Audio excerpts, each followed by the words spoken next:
దక్షిణ కాశ్మీర్ మంచు పర్వతాల్లో ఉన్న మంచు శివలింగ దర్శన యాత్ర అమర్నాథ్ యాత్ర ప్రతికూల వాతావరణాన్ని ఎదుర్కొంటోంది. తరచూ భారీ వర్షాలు కురుస్తుండటంతో రెండు బేస్ క్యాంపులలో ఒకటైన పెహల్గాం రహదారి దాదాపు స్తంభించిపోయింది. అధికారులు కూడా ఈ మార్గంలో అమర్నాథ్ యాత్రను తాత్కాలికంగా నిలిపివేశారు. ఒక్క బాల్తాల్ మార్గంలో మాత్రమే అది ప్రయాణం చాలా మందకొడిగా సాగుతోంది. యాత్రికులు తాత్కాలిక కేంద్రాల్లో నుంచి రావడానికి కూడా భయపడుతున్నారు.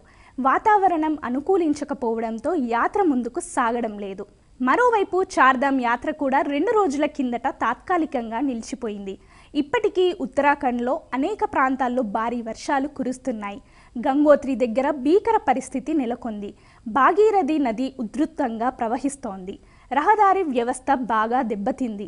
కొండ చర్యలు విరిగిపడి యాత్రికులు ముందుకు వెళ్లలేని పరిస్థితి ఉంది. కేదార్నాథ్, బద్రీనాథ్ ఆలయాలకు చాలా తక్కువ ఎత్తులోనే దట్టమైన మేఘాలు కమ్ముకున్నాయి. ఎప్పుడెప్పుడు భారీ వర్షం పడుతుందా అన్నట్టుగా ఉంది. దీంతో యాత్రికులు ఆలయ పరిసరాల్లోనే తలదాచుకొని ప్రశాంత వాతావరణం కోసం ఎదురుచూస్తున్నారు.